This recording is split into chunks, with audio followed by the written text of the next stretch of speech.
O texto sobre o qual nós refletiremos está no livro de Gênesis, capítulo 3, verso 9 apenas.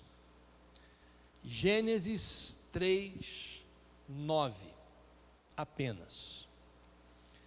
E a Bíblia diz assim para a gente: mas chamou o Senhor Deus ao homem e perguntou-lhe: onde estás?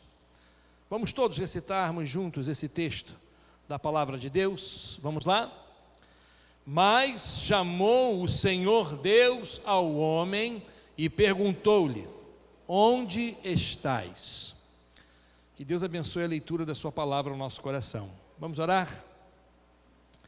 Pai, nós louvamos e bendizemos o Teu nome por esse tempo tão especial que o Senhor nos tem dado. Tempo de celebração, tempo de alegria, tempo de frutos.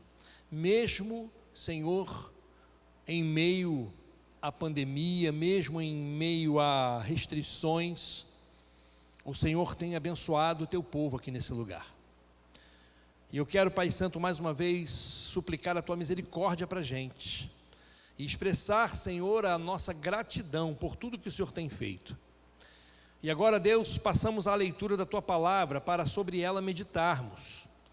Pedimos-te, Deus, que Tu nos concedas a graça, a alegria, o privilégio de podermos sobre ela meditarmos e com isto conseguirmos perceber, conseguirmos ouvir o que o Senhor tem a nos dizer. Perdoa, Senhor, os nossos pecados, é a nossa oração em nome de Jesus. Amém. Que Deus nos abençoe nessa hora tão especial. O tema da reflexão, ele é retirado do texto. E é a pergunta que nós temos no texto: onde estás? E como eu falo que eu estou retirando de dentro do próprio texto, eu tenho que obrigatoriamente me reportar em algum momento ao contexto em que esta pergunta foi feita. E foi talvez o momento, ou um dos momentos, eu posso falar um dos momentos e explicar depois o porquê um dos momentos e não o momento. Mas um dos momentos mais tristes, mais terríveis da história da humanidade. Foi o momento da queda do homem. Foi o momento em que a humanidade inteira caiu junto com Adão por ser sua descendência. Mas eu quero iniciar a reflexão dessa noite levando-nos a pensar sobre queda, sabe? Sobre fracasso, sobre tropeço, erro, pecado.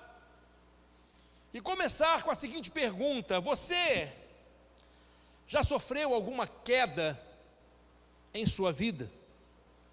É engraçado que esta palavra talvez tenha uma amplitude muito curta de sinônimos, mas queda, ela pode se referir a diversos momentos, a diversos fatos, a diversos problemas ocorridos, e muitos deles recorrentes na vida de muitas pessoas.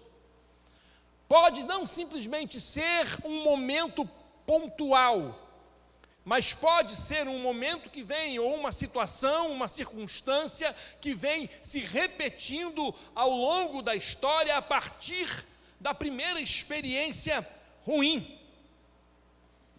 Você já viveu isso em sua vida? É uma queda, por exemplo, quando alguém que luta contra a dependência química e está conseguindo manter-se limpo por 1, 2, 3 meses, 4 meses, 5 meses, e de repente tem uma recaída por conta de falta de vigilância, por conta de um problema em que Satanás aproveita a oportunidade, a própria carne clama, porque é algo que diz respeito ao metabolismo humano, e a pessoa vai e decide então fazer uso novamente daquela droga e ela cai. E ela cai. É como aquele homem ou aquele esposo que mantém um relacionamento extra, um relacionamento duplo, um relacionamento fora do casamento, e ele então entende que aquilo não pode mais continuar em sua vida, e ele decide parar com aquilo, e ele começa a lutar contra a sua própria carne, ele estabiliza a sua vida, mas num determinado momento ele vai e cede à tentação e cai novamente. É uma queda. É uma recaída. Nós temos diversos exemplos que poderiam ser usados. É bom que nós os diferenciemos um pouco, porque existem algumas quedas que são pequenos tropeços reparáveis. Não deixam de ser indesejáveis, não deixam de causar algum prejuízo, mas são reparáveis. Agora, existem determinadas quedas que são grandes tombos e que causam um prejuízo enorme, não somente à vida da pessoa, como também à vida daqueles que o cercam. O prejuízo, ele acaba sendo muito mal calculado, porque a queda, ela é alimentada por um egoísmo enorme, porque no momento da queda, a pessoa não está pensando em mais ninguém, a pessoa não está pensando em circunstância alguma sobre a vida de terceiros, ela está pensando simplesmente na satisfação do seu próprio desejo pessoal e não consegue mensurar e calcular o ônus das consequências que recairão sobre os outros. E às vezes, uma queda causa um estrago catastrófico. Feliz, queridos, feliz é aquele que não experimentou o dissabor de uma queda, mas aquele que a experimentou sabe muito bem o estrago que ela pode causar, sabe muito bem o prejuízo que uma queda pode causar. E eu olho, em primeiro momento, apenas ao prejuízo causado à pessoa, àquela que cai, àquela que fracassou, àquela que recaiu, àquela que cedeu. A primeira coisa que acontece é que as pessoas começam a questionar o seu caráter por conta da queda sofrida. E as pessoas começam a confundir o erro cometido com o caráter da pessoa. É bem verdade que por trás de muitos erros existe um caráter doente. Não é uma questão pontual, é uma questão de caráter. Sabe? Acontece porque o caráter é ruim. Acontece porque a pessoa não leva em consideração em tempo algum o terceiro ou terceiros. Não, apenas a si própria, apenas a si mesma. Isto é verdade. Mas também é verdade que muitas vezes questões pontuais graves, sérias, acontecem e que elas têm muito mais a ver com um momento crítico pessoal na história da pessoa do que propriamente um desvio profundo e sério do seu caráter. Quantas pessoas que foram terrivelmente julgadas e condenadas sumariamente e tiveram o seu caráter completamente destruído e exposto, quando o que aconteceu se deveu a uma questão pontual, a uma fraqueza momentânea. Uma outra coisa que acontece como consequência é que pessoas excluem da sua rica lista de relacionamentos dignos. Parece que algumas pessoas perderam por completo o seu valor e elas não são mais dignas de serem ou fazerem parte do nosso círculo de relacionamento. Então, o que as pessoas fazem? Na psicologia diz-se que a pessoa vai e apaga essa pessoa da sua memória afetiva.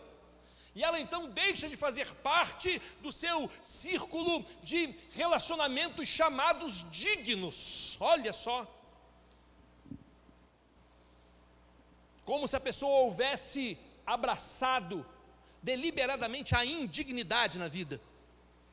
Mas o pior O pior é quando a queda se torna um rótulo autoimposto. É quando a pessoa se apropria do erro cometido, de todas as suas consequências, do seu fracasso e de todas as consequências, e ela então vai se rotula, não se dando a oportunidade de acreditar que algo pode ser reparado, consertado, e que aquilo pode simplesmente ficar registrado na história. Ponto. Engraçado a forma como Jesus trata esse assunto. Você vai se lembrar muito bem do episódio. Uma mulher apanhada em flagrante adultério é levada ao templo pelas pessoas que a descobriram e a levam até Jesus. E Jesus então está abaixado, escrevendo com o dedo no chão, e aqueles homens chegam com aquela mulher, e se foi apanhada em flagrante, o homem deveria ter sido levado também. Provavelmente era alguém do círculo de relacionamento, ou era alguém que quiseram favorecer, mas na verdade pegaram para fazer a exposição da mulher. E aí disseram: mestre, Moisés na lei diz que quando esse tipo de coisa acontece, que tais mulheres devem ser apedrejadas, tu pois o que dizes? E Jesus está escrevendo com o dedo no chão, e como imagino eu, se estivesse no lugar dele teria feito, olhava para cima e disse o seguinte: olha, que atire a primeira pedra aquele que não tiver pecado. E volta a cabeça para o chão e começa novamente a escrever o que estava escrevendo com o dedo.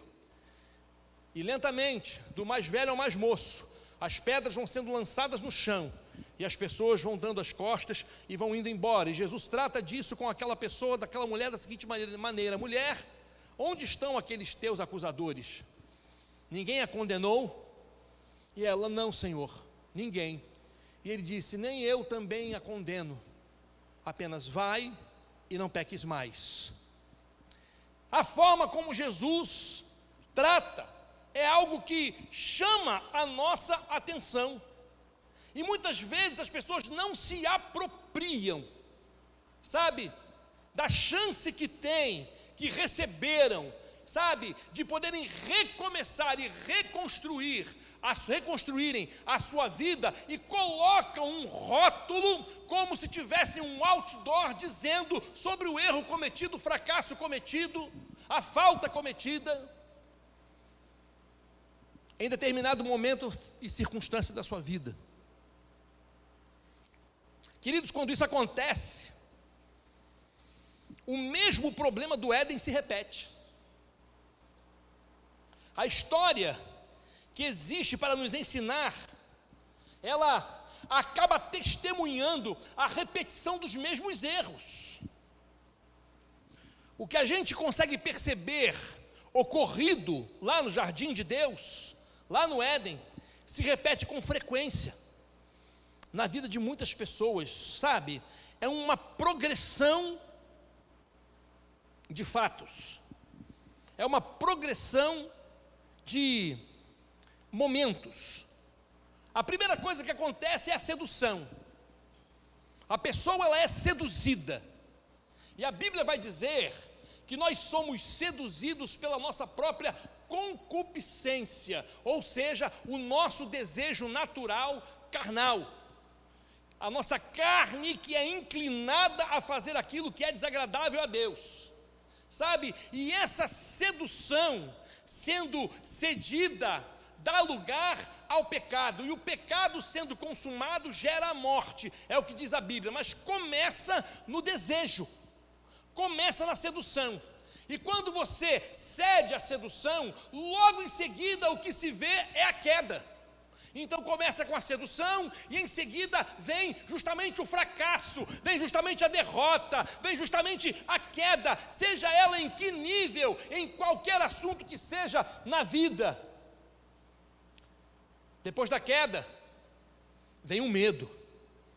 A semelhança do que aconteceu com Adão no Éden, ele foi seduzido por Eva, e esta havia sido seduzida pela serpente, e tendo consumado o ato de terem comido do fruto que Deus dissera que não deveria sequer ser tocado, Eles caem, e quando caem, a primeira coisa é que eles descobrem o estado de suas vidas, como eles estavam, porque até então estavam nus e não se envergonhavam, e agora se perceberam nus e tiveram vergonha, e eles ficaram com medo, e aí ouviram a voz de Deus da tardinha no jardim, e o medo fez com que eles partissem para a fase seguinte, que é a fase da fuga. É o medo que nos faz fugir. É o medo que faz a pessoa fugir, a pessoa se esconder, a pessoa se mudar, a pessoa, procurar um novo ambiente. É o medo. E aí, você conhece a história? Depois da fuga, e depois de confirmado o ato da queda, vem o prejuízo, vem a perda, vem o ônus, com o qual todos os que caem, de alguma maneira, têm que arcar. Queridos, este episódio, ele é extremamente marcante para a história da humanidade. E como eu já disse, a narrativa da queda do homem é um dos fatos mais terríveis encontrados na Bíblia. Neste ato nós temos uma cadeia de seduções que levaram à queda. Nele, nós descobrimos o quanto é caro o preço dessa queda, o quanto é caro o preço dessa desobediência. Deus disse para a serpente: olha, você é maldita, vou pôr inimizade entre você e a mulher, e a semente da mulher, você vai rastejar sobre o seu ventre, você vai ferir o filho dela no calcanhar, e ele vai te ferir a cabeça. Ele disse para a mulher: olha, você agora passará a dar à luz com dores. E disse ao homem: olha, agora do suor do teu rosto comerás o teu pão. E mais, vocês não ficam mais no meu jardim.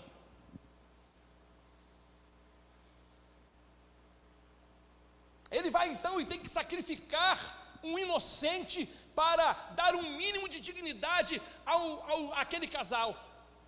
Primeiro eles costuraram para si, roupas com folhas, mas depois Deus vai com pele de animal, ou seja, teve que sacrificar um inocente. Qualquer coisa parecida com Cristo é mera semelhança,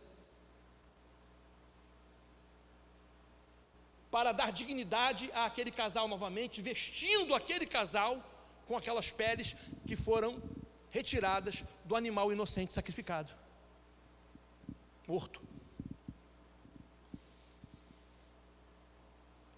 É caro. Desobediência é caro.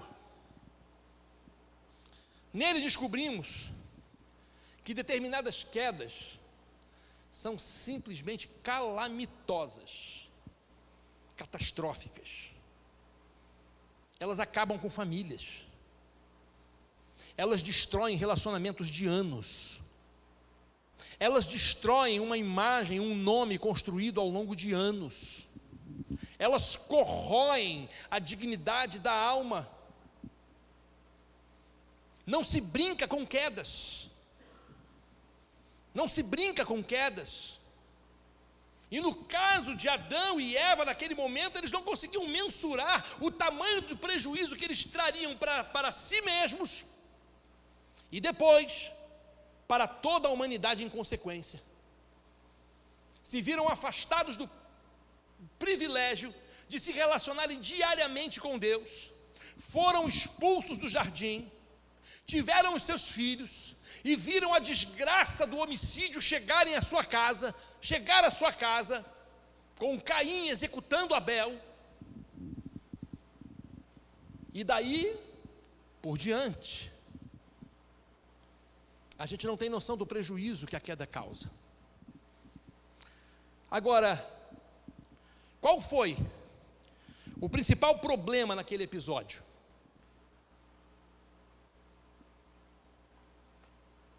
A desobediência em si já é um problema muito sério. Sério demais. O que ocorrera não deveria ter ocorrido. Mas uma vez consumada, a forma como reagimos à voz de Deus, do Deus que nos busca, é um problema muito mais sério. Isso porque, se a desobediência é o problema, É na reação à voz de Deus que reside a solução. Amém? Diz assim, olha, repete comigo. É na reação à voz de Deus que reside a solução. É como a gente reage quando confrontados. É como a gente reage quando o Espírito nos questiona, quando a culpa nos chega, porque a fuga e a culpa, elas nublam no coração a compreensão sobre a natureza daquele que nos procura. Causa de verdade tanta estranheza a Deus o fato de procurar você e não encontrá-lo, assim como causou estranheza a Deus o fato de procurar Adão e não achá-lo. Preste atenção numa coisa que eu vou dizer para você. A mesma voz que ecoou naquele dia no jardim é aquela que hoje reverbera insistentemente por você. Onde estás? Onde estás?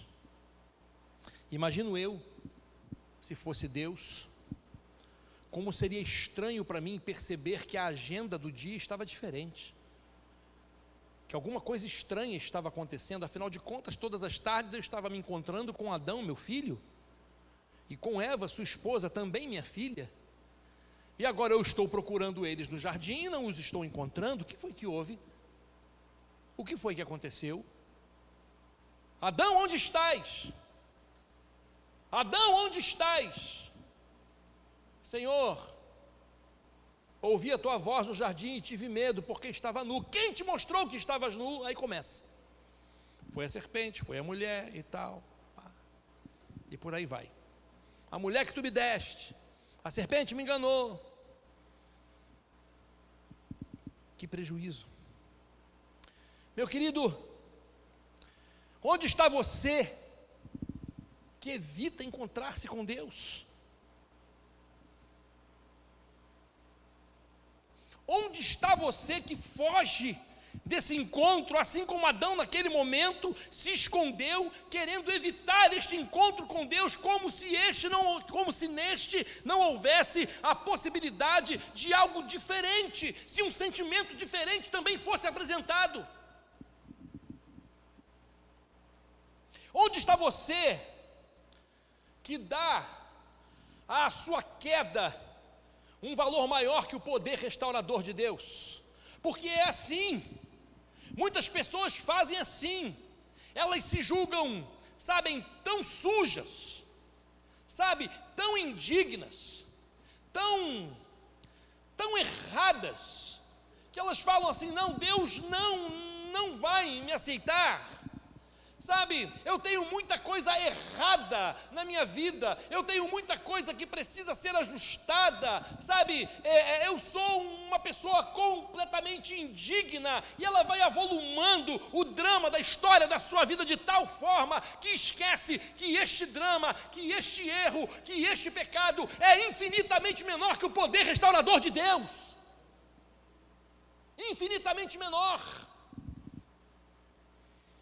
Mas é o que a culpa e a fuga fazem, elas nublam a nossa mente, elas sufocam a nossa fé, e a gente não consegue imaginar que o Deus da graça seja realmente o Deus da graça, e que o Deus do amor seja realmente o Deus do amor, e de todo amor.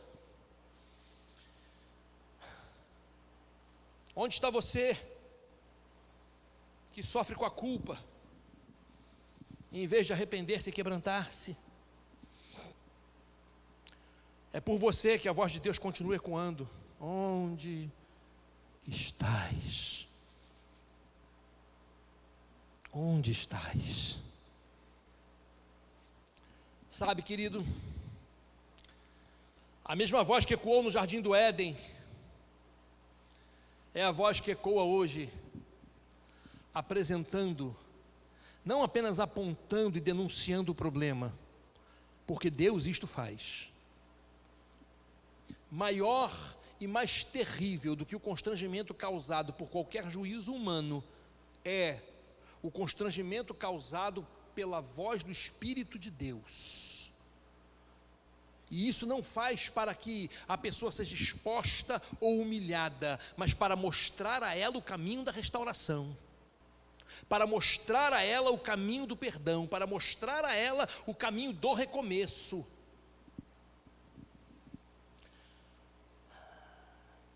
A mesma voz que ecoou no Jardim do Éden é a voz que ecoa hoje, não apenas destacando o problema, mas apresentando a solução. E não somente para a queda da humanidade, mas também para as tristezas, para os desapontamentos e para todos os prejuízos pessoais que cada um teve.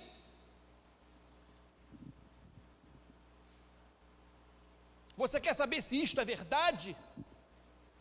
É só fazer uma análise da sua vida e responder a seguinte pergunta: se você pudesse voltar atrás para fazer diferente algumas coisas que fez e para escolher diferente algumas escolhas que teve, você o faria? Provavelmente sim. Teria a oportunidade de ajustar e de evitar uma série de dores e problemas pelas quais passou e as quais sofreu. Isso mostra que a queda é inerente a cada um de nós. Em algum momento da história, e alguns reiteradamente, recorrentemente, isto foi acontecendo. Seja na desonestidade no trabalho, seja na infidelidade no relacionamento, sabe? Seja na mentira do relacionamento entre amigos, seja na infidelidade conjugal, seja na infidelidade ao seu próprio, à natureza do seu próprio corpo, como no caso da drogadição.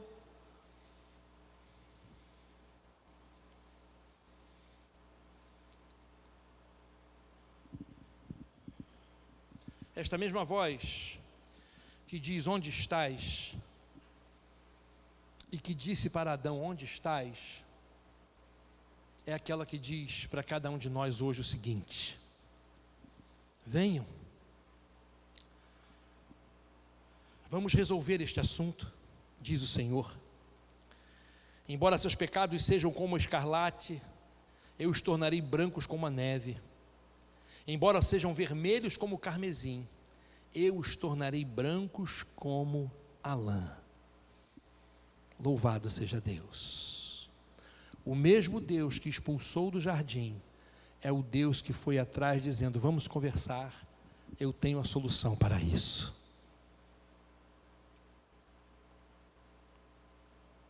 Deus não nos deixa sem solução. Amém? Eu preciso esclarecer uma coisa para vocês. E agora eu estou chegando ao final da reflexão dessa noite. Parece até novidade, não cheguei a 30 minutos ainda, Luiz. No início dessa reflexão eu disse que a narrativa da queda do homem é um dos fatos mais terríveis encontrados na Bíblia.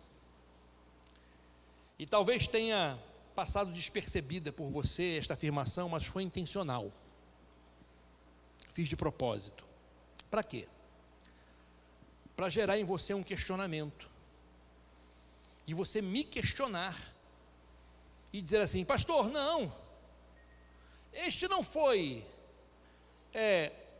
dois fatos mais terríveis. Ele foi o fato mais terrível na história da humanidade. Eu digo para você que eu te entendo, que eu te compreendo.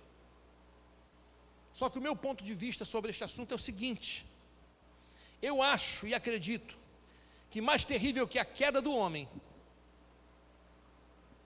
é a rejeição da solução de Deus.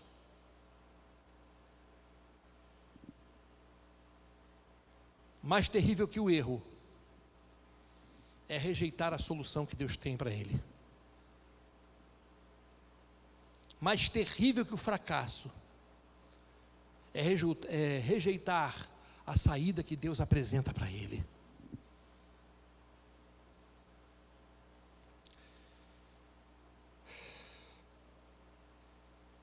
É escutar Deus falar: onde estás?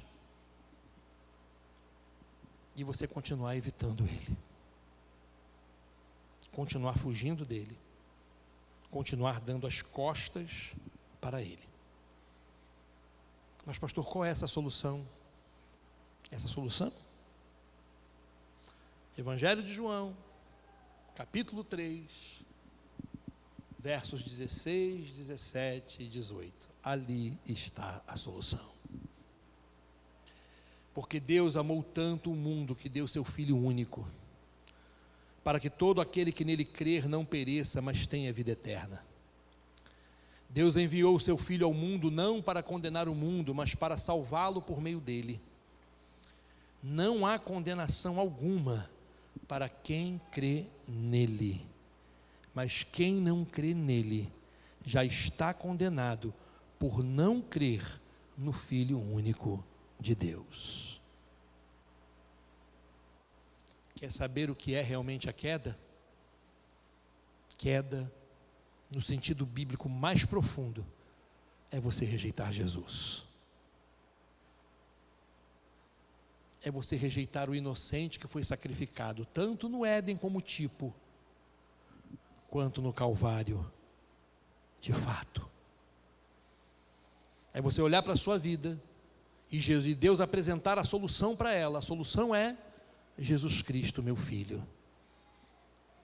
Se confessarmos os nossos pecados, diz a Bíblia, Ele é fiel e justo para nos perdoar os pecados e nos purificar de toda a injustiça. Louvado seja Deus. Onde estás? Sabe o que isso significa? Vem a mim, eu tenho graça para você. Você se afastou? Vem a mim, eu tenho a graça do retorno para você. Você caiu? Vem a mim, eu tenho a graça do erguer você para te dar. Você tem culpa? Eu tenho a graça do alívio dessa culpa. Você tem desassossego? Eu tenho a graça da paz e do contentamento para você. Eu tenho a solução. Queria que você abaixasse a sua cabeça e que você orasse.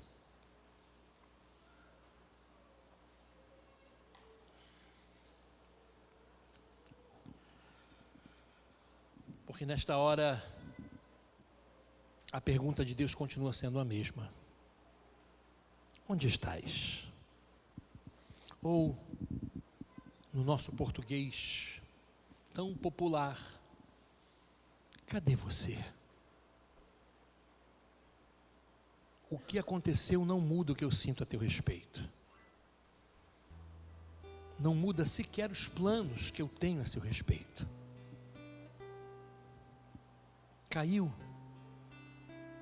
errou, fracassou, desistiu, se cansou, se iludiu, se enganou.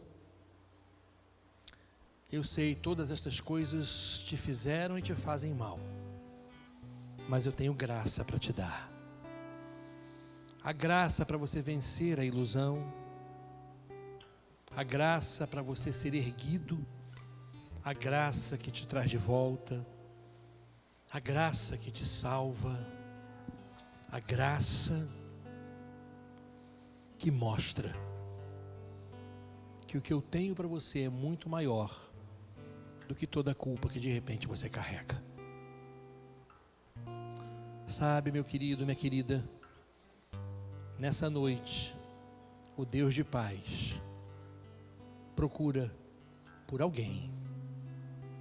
Onde estás? Onde estás? Onde estás? Para dizer, vem a mim e eu vou te aliviar.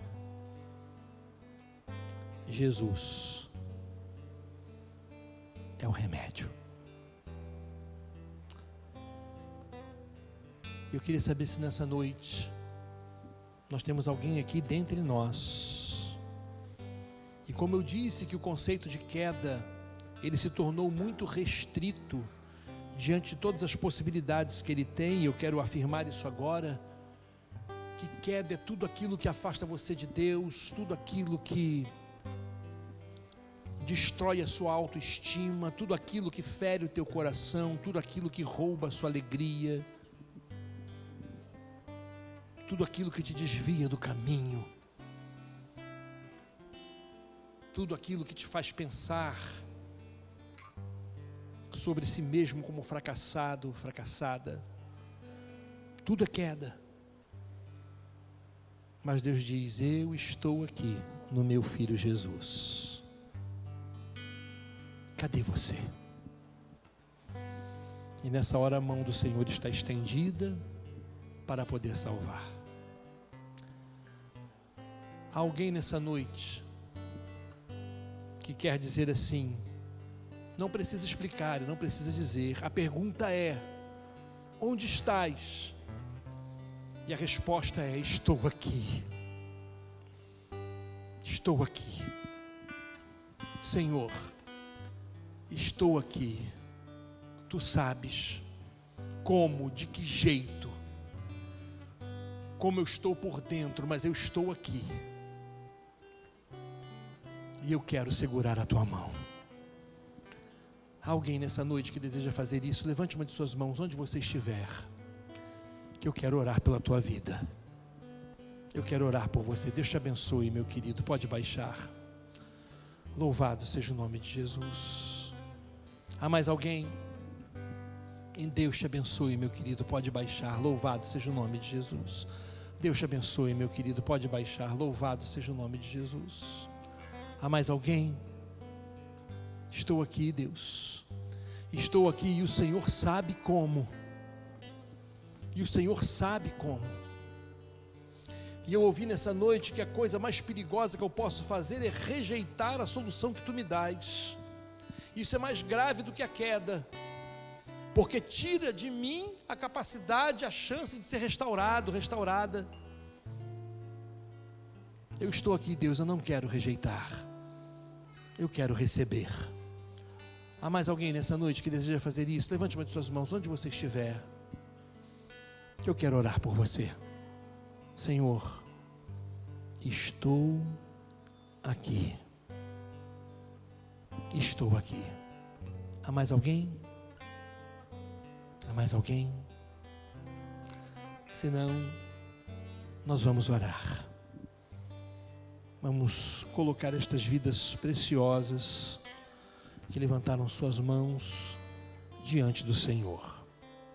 Mas eu ainda quero dar uma última oportunidade. De repente você está onde não deveria estar, mas você sabe onde você deve estar. Você deve estar na casa do Pai, desfrutando desse relacionamento intenso, poderoso, vivo, restaurador, bendito com Ele. Mas por motivos que não são importantes agora, e não são mesmo, você está ou andou longe, mas hoje você quer dizer: Senhor, eu estou aqui, eu quero voltar, eu preciso voltar. Há alguém aqui que deseja fazer isso? Eu vou te dar essa última oportunidade. Levante sua mão onde você estiver, que eu quero orar por você. Eu quero voltar, e eu quero hoje, eu quero agora. Alguém? Se não há, vamos todos nos colocar em pé e nós vamos orar por estas vidas preciosíssimas, preciosíssimas, tão preciosas, que eu queria me permitir e pedir o favor, o privilégio de orar por elas aqui. Você pode vir aqui, por favor, que eu quero orar com você, você que levantou muito suas mãos. Pode vir, venha. Pode vir, em nome de Jesus. Pode vir. Eu quero orar por você. Eu quero orar com você.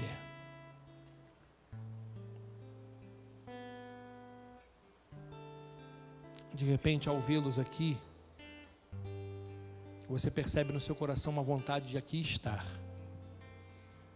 você tem a oportunidade de fazer isso também agora. Sai do seu lugar e venha, se você assim o quiser.